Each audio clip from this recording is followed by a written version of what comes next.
Hi hello నమస్తే. అందరూ ఎలా ఉన్నారు? బాగున్నారా? నేనైతే చాలా బాగున్నాను. మీరందరూ కూడా బాగుండాలని ఆ దేవుని మనస్ఫూర్తిగా కోరుకుంటున్నాను. ఈరోజు వీడియో వచ్చేసి అయితే నా స్టైల్ ఆఫ్ కేక్ రెసిపీ. ఎందుకు కేక్ చేశానంటే ఈరోజు మా బావ బర్త్డే. ఆయన అయితే బర్త్డే అసలు సెలబ్రేట్ చేసుకోరు అనుకోండి. ఇంకా ఆయన అంటే ఇక పెద్దగా అయ్యాక ఎవరు చేసుకోరు, కనీసం ఇంకా ఎంతో కొంత మనకు ఉంటుంది కదా. ఇంకా మనమైతే బయట నుంచి గిఫ్ట్స్ తెచ్చి కేక్ తెచ్చి అంత అయితే మనకి అంత కెపాసిటీ అయితే లేదు ప్రస్తుతానికి. సో ఇంట్లో నేనే కేక్ తయారు చేస్తున్నాను. ఎలా చేస్తానన్నది చూడండి.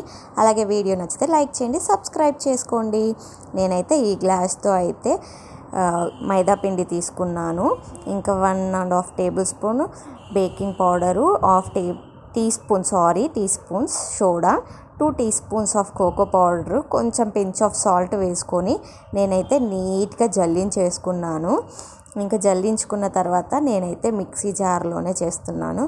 మిక్సీ జార్లో 2 ఎగ్స్ వేసేసుకొని అందులో హాఫ్ కప్, ఇంతసేపు పిండి తీసుకున్న గ్లాస్ తోటే హాఫ్ కప్ షుగర్ వేసుకొని, హాఫ్ గ్లాస్ షుగర్ వేసుకొని ఒకసారి మిక్సీ చేసుకున్నాక ఇంకా స్మెల్ వస్తుంది కదా ఎగ్ అంటే, అందుకే కొంచెం వెనీలా వేసేసుకొని మళ్ళీ నేను ఇక్కడ ఏ గ్లాస్తో అయితే తీసుకున్నానో ఆ గ్లాస్లో పావు గ్లాసు ఆయిల్ అయితే వేసుకొని మంచిగా బ్లెండ్ చేసుకుంటున్నాను.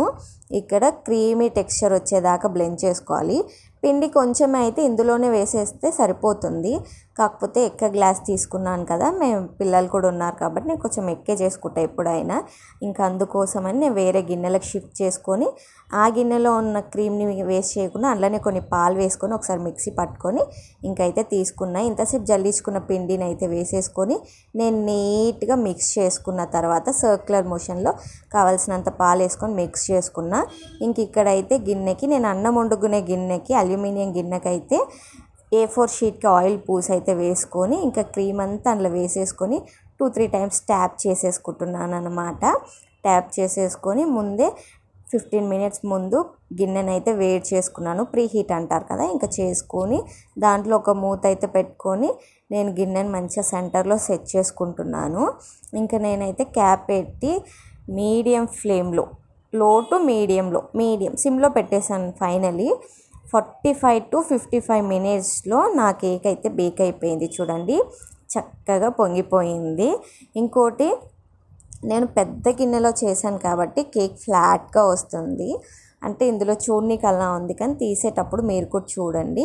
ఇంకా నేనైతే పొయ్యి ఆఫ్ చేసేసుకుంటున్నాను. ఆఫ్ చేసుకొని గిన్నెనైతే నేను బయటికి తీసుకొని పక్కకైతే పెట్టేసుకొని నేను మిగతా పనులు అయితే చేసుకుంటున్నాను. నేను చాక్లెట్ గణేష్ ప్రిపేర్ చేసుకునే లోపు కేక్ అయితే చల్లారిపోయింది. ఇంకా ఆ తర్వాత మిగతా పనులు కూడా నేను చూసుకొని అయితే వచ్చి ఇక్కడ నేనైతే కేక్ని అయితే బయటికి తీస్తున్నాను. కేక్ పెట్టడానికి అది ప్లాస్టిక్ కట్ట ఉంటుంది కదా, మన దగ్గర అలాంటివి ఏమి ఉండదు కాబట్టి నేను ఇంట్లో ఉన్న తాళ్ళతోటే అయితే చేస్తున్నాను. కేక్కి సర్క్యులర్గా ఒకసారి కట్ చేసుకున్నామంటే కేక్ ఊరికే వచ్చేస్తుంది. చూడండి, బటర్ పేపరే వేయక్కర్లేదు, పిండి వేసినా వస్తుంది. కానీ కేక్ పైన టెక్స్చర్ కొంచెం డ్రై అవుతుంది, మళ్ళీ దాన్ని అంతా కట్ చేసుకోవాల్సి వస్తుంది అనమాట. ఎందుకు ఇలా అని చెప్పి నేనైతే బటర్ పేపర్కి బదులు, పిండికి బదులు ఆయిల్ రుద్దేసి A4 షీట్స్ కట్ చేసి అయితే పెట్టేశాను. ఇంక ఇక్కడైతే పైన బాగా పొంగిన పాట అయితే కట్ చేసుకొని గిన్నెలో వేసేసుకొని ఇప్పుడు కేక్ అయితే 2 లేయర్స్గా కట్ చేసుకుంటున్నాను అనమాట. మనము ఇంట్లో చేసుకుంటున్నాం కదా, మనకి ఇంకా అంత ప్రిపరేషన్ రాలేదు. అంటే బేకరీ వాళ్ళు ఈక్వల్గా కట్ చేస్తారు కదా, బేకరీ వాళ్ళని కూడా నేను చాలా షార్ట్స్లో చూశాను, అంత ఈక్వల్గా కట్ చేయరు, కానీ దాన్ని స్టఫ్ చేసేస్తారనమాట. కొంచెం నాకు షేప్ అవుట్ అయితే అయిపోయింది. ఇంకా నేను కింద లేయర్, ఫ్లాట్ లేయర్ అయితే పైకి పెట్టేసి పైన లేయర్ అయితే కిందకు పెడుతున్నాను. నేను ప్రిపేర్ చేసుకున్న చాక్లెట్ గణేష్ అయితే తెచ్చేసుకొని ఇంకా షుగర్ సిరప్ కూడా ప్రిపేర్ చేసుకున్నాను.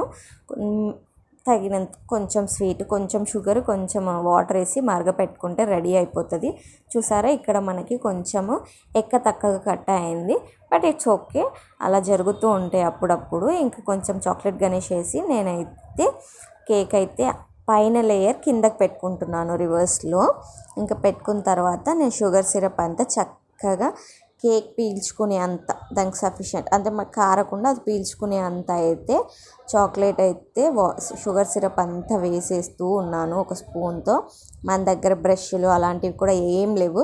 2 స్పూన్స్తో అయితే నేను కేక్ అంతా సిద్ధం చేసేస్తున్నాను. మీకైతే నచ్చితే చూడండి, తప్పకుండా ట్రై చేయండి. అలాగే ఎవరైనా ఫస్ట్ టైం చూస్తుంటే వీడియోకి లైక్ చేసి సబ్స్క్రైబ్ చేసుకోండి. అయితే నేను షుగర్ సిరప్ అంతా వేసేసి తర్వాత చాక్లెట్ గణేష్ కూడా వేసేసి ఇంకో లేయర్ అయితే పెట్టేసుకుంటున్నాను అనమాట.